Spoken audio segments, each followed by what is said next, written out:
E se eu te contasse que a era atual não teve início com a presença da internet, tampouco com os computadores que você já está familiarizado, mas com a mente solitária de um homem que enxergava padrões onde o resto da humanidade só via caos? Um homem que não queria dominar o mundo, mas acabou moldando tudo que viria depois. Essa não é apenas a história de um gênio. É a história do momento em que ensinamos máquinas a pensar. E pagamos um preço que quase ninguém percebeu. Antes de continuar, já deixa o like se você gosta de histórias que a escola nunca contou do jeito certo. Se inscreve no canal para não perder nenhuma. E no final comenta se você acha que o progresso sempre vem sem consequências. O mundo acreditava que pensamento era algo exclusivamente humano. Máquinas calculavam, humanos pensavam. Essa separação parecia óbvia, quase sagrada. Mas havia alguém que não aceitava limites impostos apenas por tradição. Alguém que não perguntava "isso é permitido?". Mas isso é possível. Ele não via o pensamento como algo místico. Via como processo, passo a passo, lógica pura. Se o pensamento humano seguia regras, então talvez pudesse ser descrito. E se pudesse ser descrito, talvez pudesse ser reproduzido. Enquanto o mundo caminhava para uma das maiores guerras da história. Esse homem silencioso trabalhava em algo que parecia irrelevante para muitos: símbolos abstratos, máquinas teóricas, perguntas filosóficas disfarçadas de matemática. Mas foi exatamente ali que nasceu o código que mudaria tudo. Ele nasceu em 1912, na Inglaterra. Seu nome era Alan Turing. Cresceu em uma época em que computadores não existiam, em que inteligência artificial era apenas ficção científica, em que matemática ainda carregava o peso de tradições rígidas. Desde criança, ele era diferente. Enquanto outras crianças memorizavam regras, ele queria entender por que as regras existiam. Enquanto outras crianças aceitavam respostas prontas, ele desconfiava delas. Era desarreitado socialmente tímido, soltava comentários estranhos, ignorava convenções. Mas sua mente funcionava como um mecanismo invisível que nunca parava de girar. Ele não se encaixava no mundo. E talvez por isso tenha enxergado o mundo de um jeito que ninguém mais enxergava. Em 1936, aos 24 anos, Turing publicou um artigo que parecia irrelevante para quase todos. O título era técnico demais, a linguagem era densa demais, o impacto ainda invisível. Mas ali estava escondida uma ideia que mudaria a história.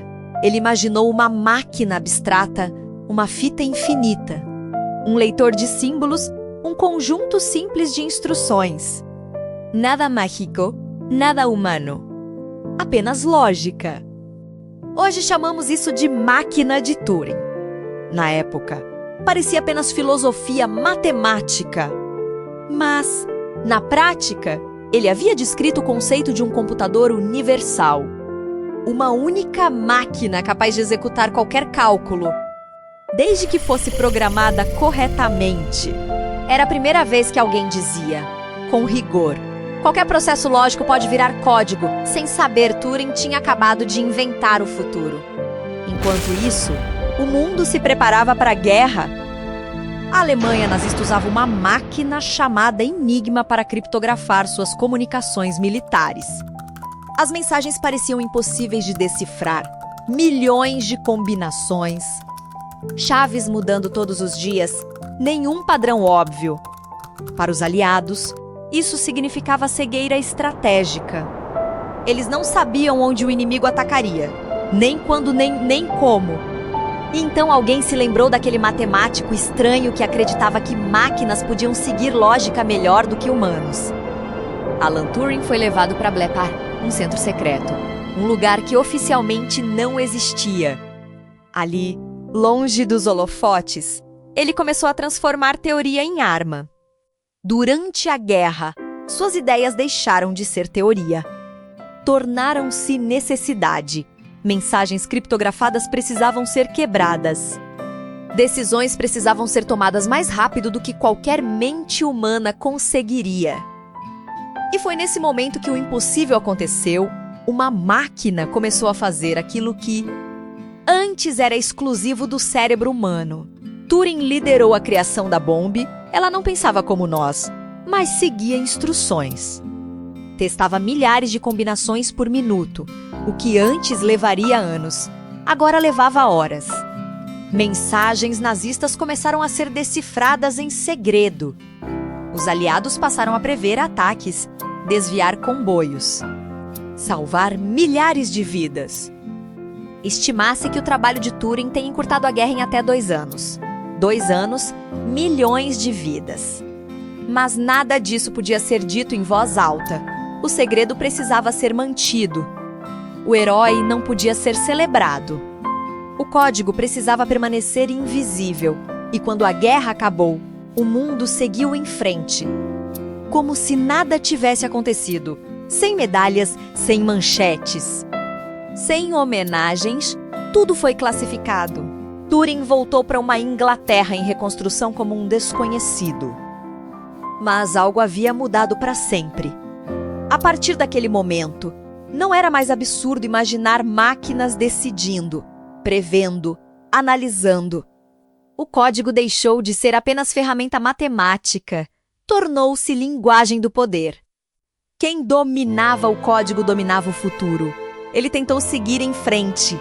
Trabalhou em projetos de computadores reais, como o ASCII, um dos primeiros computadores eletrônicos da história, mas sua mente já estava em outro lugar. Ele começou a pensar em algo ainda mais estranho. Se máquinas podem calcular, por que não poderiam pensar? Em 1950, ele publicou um novo artigo e fez a pergunta que ecoa até hoje: máquinas podem pensar?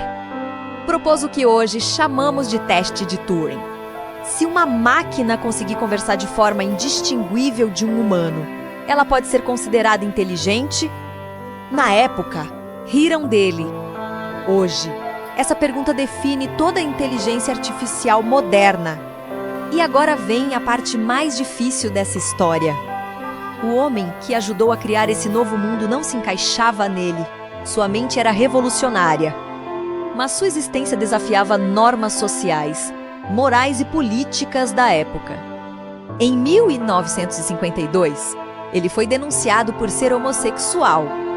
Na Inglaterra da época, isso era crime em vez de reconhecimento. Recebeu perseguição.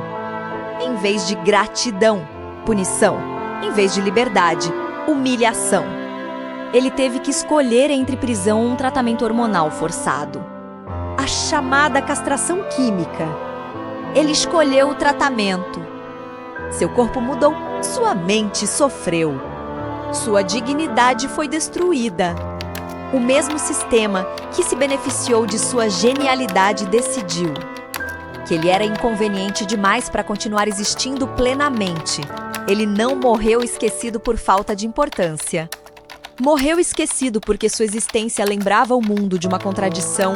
Celebramos o progresso, mas rejeitamos quem o cria quando ele foge do padrão. Em 1954, Alan Turing foi encontrado morto, envenenamento por cianeto. Tinha 41 anos. Oficialmente, suicídio. Nunca saberemos com certeza. Mas sabemos isto: o homem que ajudou a vencer uma guerra, criar o computador e fundar a inteligência artificial, morreu humilhado pelo próprio país. Enquanto isso, suas ideias sobreviveram. Hoje, cada computador carrega fragmentos do pensamento dele. Cada algoritmo carrega ecos daquela pergunta inicial: uma máquina pode pensar. Cada sistema que decide por você é, direta ou indiretamente, herdeiro daquela mente solitária. O mundo fala de inteligência artificial como se fosse algo novo, mas essa conversa começou décadas atrás, em silêncio, em folhas rabiscadas, em salas fechadas, com alguém que pagou o preço por pensar cedo demais. E agora vamos chegar na parte mais difícil dessa história. As máquinas não apenas calculam mais rápido do que nós, elas influenciam decisões humanas. Recomendam caminhos, moldam opiniões, filtram a realidade. E tudo isso nasce da mesma lógica: transformar pensamento em código. O código que decidiu o futuro da humanidade não foi escrito por vilões, foi escrito por gênios. Pessoas que acreditavam estar ajudando o mundo, e estavam. Mas talvez ninguém tenha previsto quanto isso nos transformaria. Hoje, vivemos em um mundo onde decisões invisíveis afetam milhões de pessoas. Onde sistemas sabem mais sobre você do que você imagina. Onde o pensamento humano já não é o único centro das escolhas. Algoritmos escolhem quem recebe crédito, quem vê uma vaga de emprego, quem aparece em um feed, quem é monitorado. Quem é esquecido, o código virou poder. E o poder raramente é neutro. Talvez o verdadeiro legado de Alan Turing não seja apenas o computador, nem a inteligência artificial, nem a vitória na guerra. Talvez seja este aviso silencioso: a tecnologia nunca é neutra. Ela carrega as intenções, os medos e as falhas de quem a cria. O código que decidiu o futuro da humanidade não foi escrito por máquinas.